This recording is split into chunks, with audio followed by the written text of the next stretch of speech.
নমস্কাৰ এই মুহূৰ্তত আহি পৰিছে ৰাতিপুৱাৰ কেইবাটাও বিগ ব্ৰেকিং নিউজ। আজি হৈছে 9 ডিচেম্বৰ 10 বজাৰ লগে লগে লাখ লাখ দুখীয়াৰ একাউণ্টত চৰকাৰী কৰৰ প্ৰথম কিস্তিৰ টকা সোমাই যাব। এতিয়া চেক কৰক আপোনাৰ একাউণ্টত টকা আপুনি পালেনে, টকা নাপালে দিব পাৰিব অভিযোগ। লগতে আকৌ অসমৰ মুখ্যমন্ত্ৰী ডক্টৰ হিমন্ত বিশ্ব শৰ্মাই কালি প্ৰদান কৰিব অৰুণোদয় আঁচনিৰ 1250 টকা। অৰুণোদয় আঁচনিৰ তালিকাত নাম থাকিলে আপোনাৰ বাবে অত্যন্ত ভাল খবৰ। আত্মগোটৰ প্ৰতিজন মহিলাই একাউণ্টত 10,000 টকা প্ৰদান কৰিছে। আপোনাৰ সমষ্টিত এতিয়ালৈকে 10,000 টকা পোৱা নাই নেকি? যদি আপোনাৰ ৰেচন কাৰ্ড নাই, নতুনকৈ ৰেচন কাৰ্ডৰ বাবে কৰিব পাৰিব আবেদন। সকলোকে আবেদন কৰিবলৈ আহ্বান জনাইছে চৰকাৰে। লগতে কেইবাটাও ৰাজনৈতিক খবৰৰ লগতে অৰাজনৈতিক খবৰ যুগত কৰা হৈছে আজিৰ দিনটোত। গোটেই অসম তথা ভাৰতৰ বিভিন্ন প্ৰান্তৰ পৰা যুগত হৈছে কেইবাটাও ডাঙৰ খবৰ। এনেবোৰ খবৰ নিতৌ পাই থাকিবলৈ চেনেলটি ছাবস্ক্ৰাইব কৰি ভিডিঅ'ত এটা লাইক কৰিবলৈ নাপাহৰিব। আজিৰ আমাৰ প্ৰথম খুবেই গুৰুত্বপূৰ্ণ খবৰ হৈছে অসমবাসীৰ বাবে এটা ডাঙৰ খবৰ। 9 ডিচেম্বৰ ৰাজ্যবাসীৰ বাবে হ'ব এটা বিশেষ দিন। আজি হৈছে 9 ডিচেম্বৰ, ৰাজ্যবাসীৰ বাবে আজিৰ দিনটো হৈছে এটা বিশেষ দিন। 3,70,000 লোকৰ একাউণ্টত সোমাই যাব লাখে লাখে টকা। প্ৰতিটো পৰিয়ালে লাভ কৰিব 1,20,000 টকাৰ পৰা আৰম্ভ কৰি 1,30,000 টকা পৰ্যন্ত। PMAYৰ হিতাধিকাৰীক লৈ চৰকাৰে ডাঙৰ ঘোষণা কৰিছে। যদি 10 বাজি যে এতিয়াই চেক কৰক আপোনাৰ বেংক একাউণ্ট, কিয়নো 10 বজাৰ লগে লগে প্ৰতিগৰাকী হিতাধিকাৰী একাউণ্টত এই টকা প্ৰদান কৰিব। আপোনাৰ একাউণ্টত আপুনি টকা পালেনে? যদি আপুনি টকা পোৱা নাই এতিয়াই কমেণ্ট কৰি জনাই দিয়ক। তালিকাত আপোনাৰ নাম আছে নে নাই? যদি আপোনাৰ তালিকাত নাম আছে, নিশ্চয় আপোনাৰ একাউণ্টত চৰকাৰী কৰৰ প্ৰথম কিস্তি টকা লাভ কৰিছে। তালিকাত যদি নাম আছে তেনে ক্ষেত্ৰত আপুনিও টকা ল'বলৈ সাজু কৰক। হয় বন্ধু বান্ধৱীসকল, এতিয়াই চেক কৰক আপোনাৰ বেংক বেলেঞ্চ। যদি আপুনি একটাৰ আগতে টকাটো নাপায় তেনে ক্ষেত্ৰত আপুনি কমেণ্ট কৰি জনাই দিয়ক। সম্পূৰ্ণকৈ সহায় কৰা হ'ব। কি কৰিব লাগে? ভকত ৰিমোট টিপিব মুখ্যমন্ত্ৰী ডক্টৰ হিমন্ত বিশ্ব শৰ্মাই আৰু ৰাজ্যৰ প্ৰান্তে প্ৰান্তে দৰিদ্ৰ লোকৰ একাউণ্টত সোমাই দিব এই ধনৰাশি। মুখ্যমন্ত্ৰীয়ে প্ৰদান কৰিব প্ৰধানমন্ত্ৰী আৱাস যোজনাৰ টকা। 3,70,000 নতুন বেনিফিচিয়াৰী পাব PMAYৰ অধীনত চৰকাৰী ঘৰ। নতুনকৈ 37,415টা PMAYৰ অধীনত ঘৰ আবণ্টন দিয়া হৈছে। আৰু 9 ডিচেম্বৰতে নতুনকৈ 12,000 ঘৰ আবণ্টনৰ সিদ্ধান্ত গ্ৰহণ কৰিছে। বকৰ পৰা মুখ্যমন্ত্ৰীৰ প্ৰথম কিস্তিৰ ধন অনলাইন যোগে ধন দিব একাউণ্টত। আপুনি চৰকাৰী ঘৰৰ বাবে আবেদন কৰিছিল নেকি? তেনে ক্ষেত্ৰত তালিকাত চাই লওক। যদি আপোনাৰ তালিকাত নাম আছে, নিশ্চয় আপুনি চৰকাৰী ঘৰৰ টকা লাভ কৰিব। অসমৰ মুখ্যমন্ত্ৰী ডক্টৰ হিমন্ত বিশ্ব শৰ্মাই এটা ক্লিকতে সকলোৰে একাউণ্টত চৰকাৰী ঘৰৰ প্ৰথম কিস্তিৰ টকা প্ৰদান কৰিব। যদি আপোনাৰ একাউণ্টত আপুনি টকা পোৱা নাই, নিশ্চয় আপুনি কমেণ্ট কৰি জনাই দিব। নিশ্চয় নেক্সট ভিডিঅ'ত সম্পূৰ্ণকৈ সহায় কৰা হ'ব। তাৰপিছত অসমবাসী ৰাজকীয় আমাৰ পৰৱৰ্তী খুবেই গুৰুত্বপূৰ্ণ খবৰ, লগতে ডাঙৰ খবৰ। 1 জানুৱাৰীৰ পৰা ৰাজ্যত আৰম্ভ হ'ব বাবু আঁচনি। বাবু আঁচনিৰ জৰিয়তে যুৱকসকলক দিয়া হ'ব অগ্ৰাধিকাৰ। যুৱতী মহিলাসকলৰ লগতে যুৱকসকলক আগুৱাই নিয়াৰ লক্ষ্য চৰকাৰৰ। কলাক্ষেত্ৰৰ পৰা অসমৰ মুখ্যমন্ত্ৰী ডক্টৰ হিমন্ত বিশ্ব শৰ্মাই কৰিলে ডাঙৰ মন্তব্য। 1 জানুৱাৰীৰ পৰা ৰাজ্যত আৰম্ভ হ'ব বাবু আঁচনি। হয়, 1 জানুৱাৰীৰ পৰা এইটো নহয় দুটো নহয়, কেইবাটাও আঁচনিৰ কথা উল্লেখ কৰিছে অসমৰ মুখ্যমন্ত্ৰী ডক্টৰ হিমন্ত বিশ্ব শৰ্মাই। তাৰপিছত অসমবাসী ৰাজকীয় আমাৰ পৰৱৰ্তী খুবেই গুৰুত্বপূৰ্ণ খবৰ, লগতে ডাঙৰ খবৰ। ৰাজ্যৰ কৃষকসকলৰ বাবে আহি গ'ল ডাঙৰ খবৰ। শীঘ্ৰে প্ৰতিগৰাকী কৃষকে পঞ্জীয়ন কৰিব লাগিব নিজৰ নাম। জিলাই জিলাই চলি আছে কৃষক পঞ্জীয়ন কাৰ্যসূচী। সকলো বৃত্তি নিৰ্বিশেষে কৃষকসকলে পঞ্জীয়ন কৰাটো বাঞ্ছনীয়। পঞ্জীয়নৰ বাবে নিজ নিজ গাঁও প্ৰধানৰ সৈতে যোগাযোগ কৰক। জিলা সাধাৰণ সেৱা কেন্দ্ৰ CSC সমূহতো পঞ্জীয়ন চলি আছে।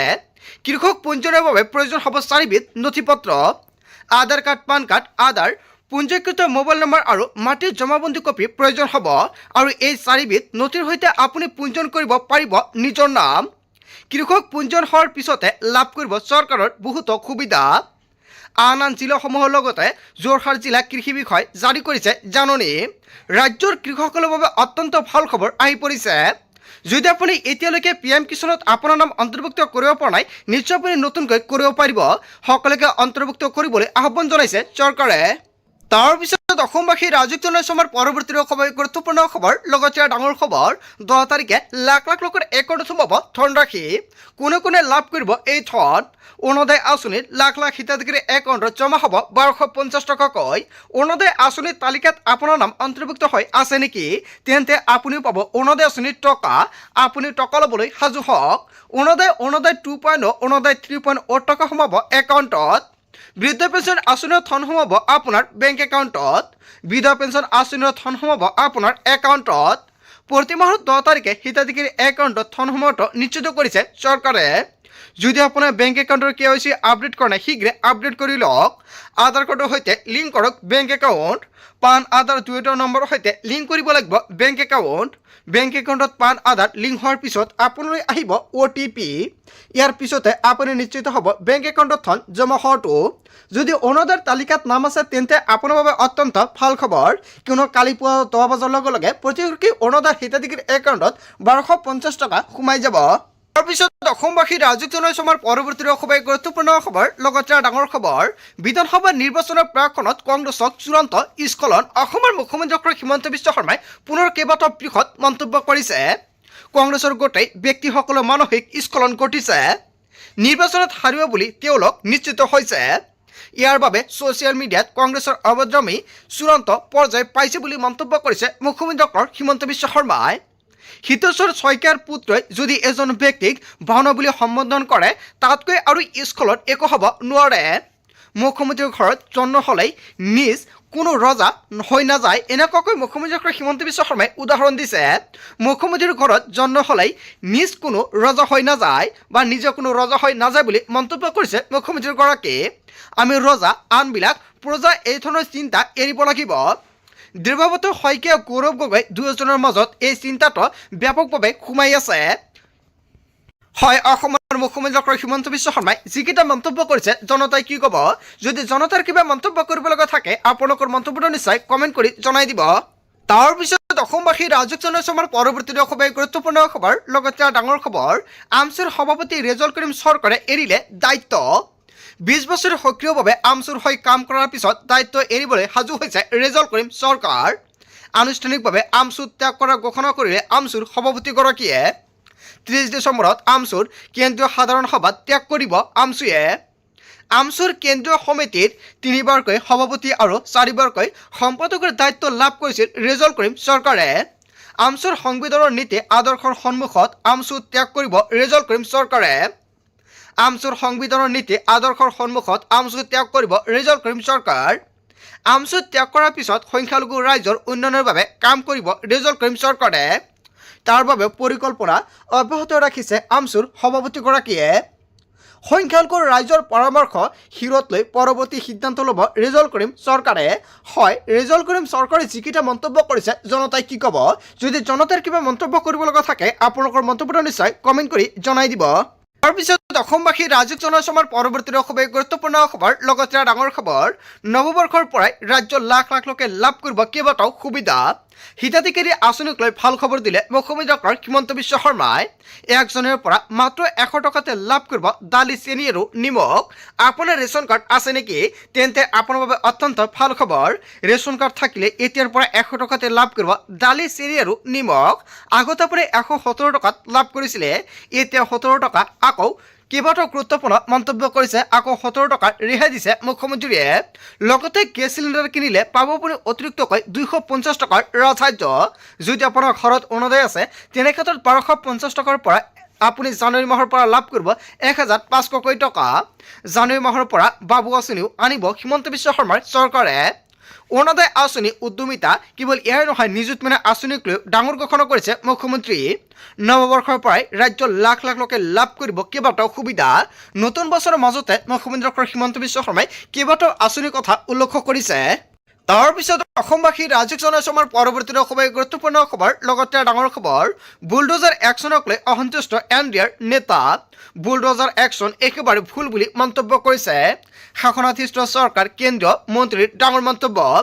দৰিদ্ৰৰ সৰু দোকান ভঙাতকৈ মাফিয়াৰ শ্বপিং মল ভাঙক বুলি মন্তব্য কৰিছে। চৰকাৰী ভূমিত মাফিয়া গঢ়ি তোলা শ্বপিং মল ভাঙিব লাগে। মাফিয়াৰ শ্বপিং মল ভাঙি দিলে সৰু সৰু দোকানী এনেই আঁতৰি যাব। চৰকাৰী ভূমিত বিশাল অট্টালিকা নিৰ্মাণৰ বিৰুদ্ধে কিয় লোৱা নহয় ব্যৱস্থা? কেন্দ্ৰীয় মন্ত্ৰী কৰিছে ডাঙৰ মন্তব্য। হয় বন্ধু বান্ধৱীসকল, জিতন ৰাম মাঞ্জিয়ে যিটো মন্তব্য কৰিছে জনতাই কি ক'ব? যদি জনতাৰ কিবা মন্তব্য কৰিব লগা থাকে আপোনালোকৰ মন্তব্যটো নিশ্চয় কমেণ্ট কৰি জনাই দিব। তাৰ পিছত অসমবাসী ৰাজুক জনাইছে আমাৰ পৰৱৰ্তী খুবেই গুৰুত্বপূৰ্ণ খবৰ লগতে ডাঙৰ খবৰ নিয়ম নমনাকৈ নচলাব স্কুটি দুটা গোল্ডেন ৰুল মানি চলক স্কুটি চলাওঁতে অসমৰ মুখ্যমন্ত্ৰী ডক্টৰ হিমন্ত বিশ্ব শৰ্মাই স্কুটি প্ৰদান কৰি কেইবাটাও গুৰুত্বপূৰ্ণ মন্তব্য কৰিছে যেতিয়ালৈকে লাইচেঞ্চ নাপাব তেতিয়ালৈকে নচলাব স্কুটি হেলমেট নিপিন্ধাকৈ নচলাব স্কুটি ড্ৰাইভিং লাইচেঞ্চ পাবলৈ দিব লাগিব পৰীক্ষা আজিকালি লাইচেঞ্চ পাবলৈ একেবাৰে সহজ দুটা প্ৰশ্নৰ উত্তৰ দিলে ঘৰতে লেপটপতে ডাউনলোড কৰিব পাৰিব লাইচেঞ্চ স্কুটি লাভ কৰা শিক্ষাৰ্থীলৈ মুখ্যমন্ত্ৰী ডক্টৰ হিমন্ত বিশ্ব শৰ্মাৰ বিশেষ আহ্বান নিয়ম নপনাকৈ আপুনি নচলাব স্কুটি বিতৰণ কৰি অসমৰ মুখ্যমন্ত্ৰী ডক্টৰ হিমন্ত বিশ্ব শৰ্মাই ডাঙৰ মন্তব্য কৰিছে তাৰপিছত অসমবাসী ৰাজুক জনাইছে আমাৰ পৰৱৰ্তী খুবেই গুৰুত্বপূৰ্ণ খবৰ লগতে ডাঙৰ খবৰ মুখ্যমন্ত্ৰী হিমন্ত বিশ্ব শৰ্মাক হৰুৱাবলৈ সাজু হৈছে শুকুৰালী 2026 নিৰ্বাচনত হিমন্ত বিশ্ব শৰ্মাৰ বিৰুদ্ধে যুঁজিব শুকুৰালীয়ে জালুকবাৰীত হিমন্ত বিশ্ব শৰ্মাৰ বিৰুদ্ধে নিৰ্বাচন খেলিব শুকুৰালীয়ে 2026 নিৰ্বাচনী ৰংৰংকা বজালে শুকুৰালীয়ে ৰাইজৰ সপোন বাস্তৱ কৰিম বুলি মন্তব্য কৰিছে শুকুৰালীয়ে আপনি জনতা পাৰ্টিৰ হৈ নিৰ্বাচন খেলিব শুকুৰালীয়ে আপনি জনতা পাৰ্টিৰ ৰাজ্যিক সম্পাদকৰ দায়িত্ব শুকুৰালীক নিৰ্বাচন খেলিব বিচৰা ব্যক্তিক টিকট দিব শুকুৰালীয়ে টিকট বিচৰা ব্যক্তিক যোগাযোগ কৰিবলৈ আহ্বান জনাইছে শুকুৰালীয়ে আপনি জনতা পাৰ্টিত যোগদান কৰিবলৈ ৰাজ্যক কাটৰ আহ্বান জনাইছে শুকুৰালীয়ে মুখ্যমন্ত্ৰী হিমন্ত বিশ্ব শৰ্মাক হৰুৱাবলৈ সাজু হৈছে শুকুৰালী তাৰ পিছত অসমবাসী ৰাজুক জনাইছে আমাৰ পৰৱৰ্তী খুবেই গুৰুত্বপূৰ্ণ খবৰ লগতে ডাঙৰ খবৰ ৰকিবুল হুছেইনৰ কথা মতে উঠা বহা কৰে গৌৰৱ গগৈ মিয়াৰ বিৰুদ্ধে কথা ক'লে বেয়া পায় গৌৰৱ গগৈৰ মিয়া প্ৰীতি বাঢ়িছে বুলি মন্তব্য কৰিছে ৰকিবুল হুছেইনৰ পৰামৰ্শত চলে অসম কংগ্ৰেছ এনেকুৱাকৈ কেইবাটাও বৃহৎ অভিযোগ উত্থাপিত কৰিছে আৰু কোনে এনেকুৱাকৈ অভিযোগ উত্থাপিত কৰিছে নিশ্চয় ভিডিঅ'টোৰ শেষত জনাই দিম ৰকিবুল হুছেইন মোক ধমক দিছিল আৰু এয়া স্বাভিমানী অসমীয়া কংগ্ৰেছ কৰাটো অসম্ভৱ হৈ পৰিছে কোনো স্বাভিমানী অসমীয়া কংগ্ৰেছ কৰিব নোৱাৰে মিয়াক বেয়াকৈ কোৱা ভিডিঅ' দিলে বেয়া পায় গৌৰৱ গগৈ বেছিকৈ গুৰুত্ব দিয়ে ৰকিবুল হুছেইনৰ কথা মতে কংগ্ৰেছ চলি আছে কংগ্ৰেছৰ লক্ষ্য 2026 নহয় হয় কংগ্ৰেছৰ লক্ষ্য 2026 নহয় 2031 লক্ষ্য ৰিপুণ বৰা প্ৰদ্যুৎ বৰদলৈলৈ গৌৰৱ গগৈৰ বাবে বাটৰ কাইট বুলি মন্তব্য কৰিছে নিষ্ঠাবান সাধাৰণ পৰিয়ালৰ কৰ্মীৰ সপোন সাক্ষাৎ কৰিব এনেকুৱাকৈ মহৎ বিস্ফোৰণ সদ্য পদত্যাগী নেতা প্ৰফুল্ল কুমাৰ দাসৰ মন্তব্য তাৰপিছত অসমবাসী ৰাজুক জনাইছে আমাৰ পৰৱৰ্তী খুবেই গুৰুত্বপূৰ্ণ খবৰ লগতে ডাঙৰ খবৰ মধ্য অসমৰ পিছত এইবাৰ কঁপিছে নামনি অসমত পুৱাই চলিল বুলডোজাৰ বঙাইগাঁৱৰ পাচনিয়াত চলিছে বৃহৎ উচ্ছেদ অভিযান পাচনীয়া গোচৰণীয়া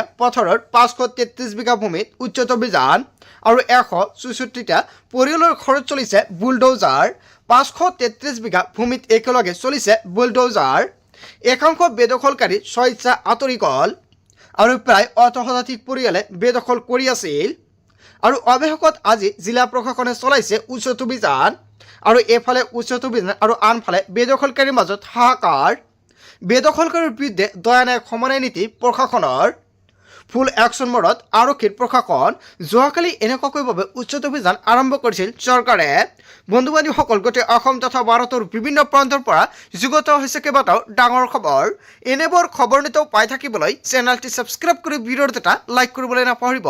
সো থ্যাংক ইউ ফৰ ৱাচিং ফুল ভিডিঅ'।